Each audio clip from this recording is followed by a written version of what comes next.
Bu izleyeceğiniz görüntüler sadece bir tarih kaydı değil, bir milletin kalbinde hiç kapanmayan o büyük yaranın, Rumeli'nin sessiz çığlığıdır.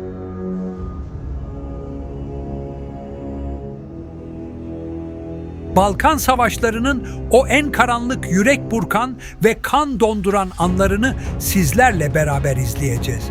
Bu anlatım sadece tarihi bir bilgi değil, vatanın ve onurun nasıl savunulduğunun ardından gelen o büyük trajedinin sesi olacak. 1912 yılıydı. 600 yıldır kök saldığımız, ezan sesleriyle yoğurduğumuz, her köşesine birer mühür vurduğumuz topraklar bir gecede yabancı oldu. Rumeli. O bizim sadece vatanımız değil, ruhumuzun aynasıydı. Ama o kış gökyüzü sadece kar değil, kan ağladı. Komşunun komşuya cellat olduğu, beşikteki bebeğin süt kokusunun barut kokusuna karıştığı o karanlık günleri anlatacağız. Bu geri dönmemek üzere yola çıkanların, onurunu canından aziz bilenlerin ve Tunca Nehri'nin sularına gömülen binlerce isimsiz kahramanın hikayesidir. Hazırsanız tarihin en kanlı sayfalarını, o büyük bozgunu ve insanlığın sustuğu o anları yeniden hatırlıyoruz.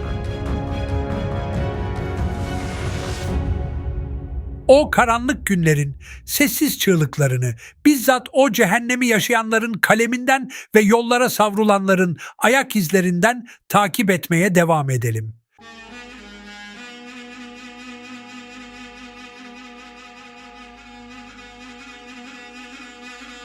Şehirlerinden, doğup büyüdükleri mahallelerden bir gecede koparılan o insanlar için yolculuk, yaşayan bir ölüme doğru atılan ilk adımdı.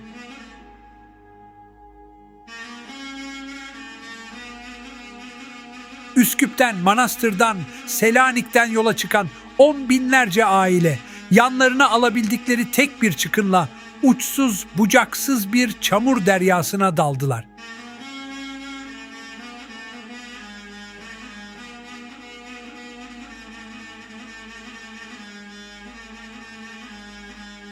Bu yollar sadece çamurla değil, kolera ile döşeliydi.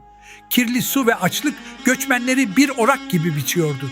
Arşiv kayıtlarına göre göçmenler İstanbul'a yaklaştığında tren vagonlarından ve kağnılardan her durakta onlarca ceset indiriliyordu.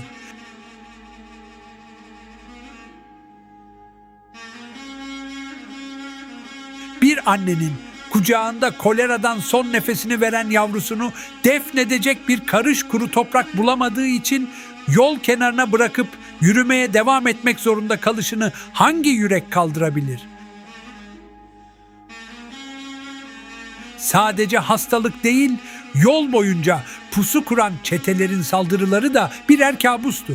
Gece çöktüğünde orman içlerinden gelen sesler namusunu ve canını korumaya çalışan babaların uykularını haram ediyordu. Kadınların düşman eline geçmemek için yüzlerine çamur sürdüğü, yaşlıların ise yük olmayalım diye yol kenarında ölüme razı olduğu o günler, tarihin gördüğü en büyük insani trajedilerden biriydi.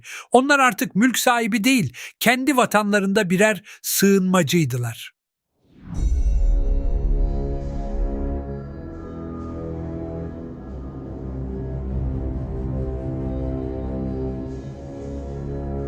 ...26 Mart 1913 sabahı, 155 günlük direnişin ardından Edirne sustu.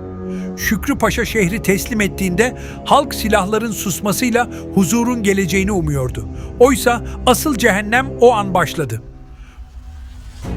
Bulgar komutanlığının tarihe kara bir leke olarak geçen 3 gün serbest yağma emri, şehri bir anda insan avı sahasına çevirdi.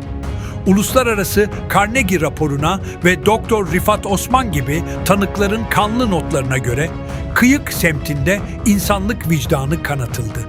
Kapılar baltalarla kırıldı. Altın küpeler için kulaklar kesildi. Namusuna uzanan kirli ellere direnen kadınlar ve genç kızlar çocuklarının gözü önünde katledildi. Sokaklar bahar yağmuruyla değil, günlerce silinmeyen o ağır kan kokusuyla doldu. Bu vahşet o kadar büyüktü ki Şehre giren Sırp askerleri müttefikleri Bulgarların bu gaddarlığına dayanamayıp onlarla kavgaya tutuştu.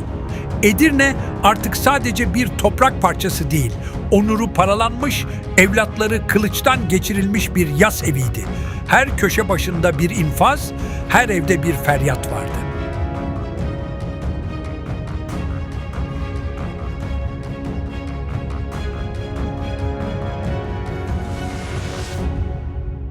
Şehrin içindeki bu dehşet yaşanırken binlerce Osmanlı esiri şehrin hemen yanındaki saray içi bölgesine açık havada bir ölüme doğru yürütülüyordu.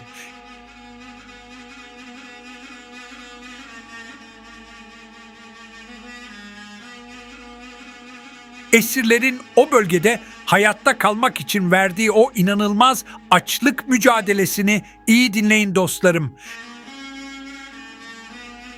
Edirne'nin düşüşüyle başlayan o kara günlerin en acı sahnesi şehrin hemen kıyısındaki saray içinde kuruldu. Burası Tunca Nehri'nin iki kolu arasında kalan, etrafı sularla çevrili bir ada parçasıydı. Binlerce Osmanlı esiri evlatlarını, topraklarını korumaya çalışırken esir düşen o yorgun askerler dipçik darbeleri ve hakaretler altında bu dar alana sürüldü. Gazeteci Gustav Cirilli'nin dehşet içinde not ettiği o manzarayı hayal etmeye çalışalım. Üstü açık, dondurucu Balkan ayazının altında on binlerce insan. Yiyecek yok, su yok, yatacak bir kuru toprak bile yok. Esirler o kadar büyük bir açlıkla pençeleşiyordu ki hayatta kalmak için yerdeki çamuru avuçladılar. Üzerlerindeki deri kemerleri kemirdiler ve en sarsıcısı nehir kıyısındaki o ulu ağaçların kabuklarını dişleriyle söküp yediler. Bugün bile Edirne'deki o yaşlı ağaçların gövdelerine baksanız o günlerin diş izlerini, o çaresizliğin mühürlerini görürsünüz. Hastalık mermiden daha hızlı can alıyordu.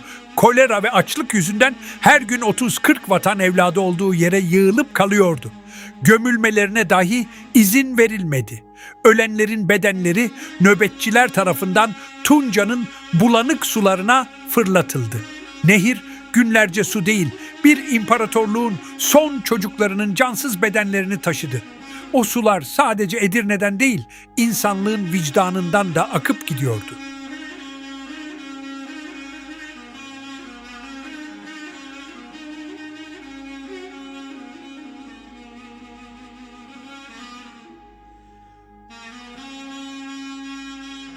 Rumeli bizim için sadece bir harita parçası değildi. O 6 asır boyunca her taşına dua, her köşesine bir türkü bıraktığımız vatanımızdı.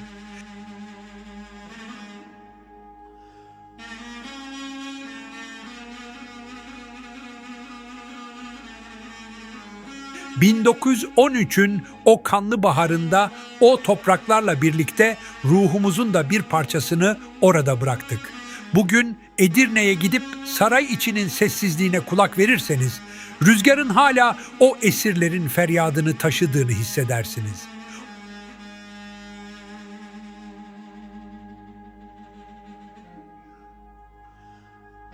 O ulu ağaçlara yakından bakın. Gövdelerindeki o yaralar sadece doğanın izi değil, açlıktan ağaç kabuğu kemiren Mehmetçiğin son çaresizliğidir. O diş izleri tarihin en sessiz ama en ağır tanıklığıdır. Tunca Nehri o günlerden beri akar durur. Ama o sadece su değil, onuru için ölenlerin, namusu çiğnenenlerin ve bir daha vatanını göremeyen muhacirlerin gözyaşlarını taşır. Bizim hikayemiz sadece bir imparatorluğun yıkılış hikayesi değildir. Bu bir daha asla dönülmeyecek olan ana ocağına yakılan bir ağıttır. Unutmayın, bir millet evlatlarının çektiği acıları unuttuğu gün gerçekten ölür. Biz o gün saray içinde can verenleri, yollarda evlatlarını bırakan anaları ve Rumeli'nin sönmüş ocaklarını unutmadık. Onların aziz hatırası rüzgarın uğultusunda ve neyin hüzünlü sesinde yaşamaya devam edecek.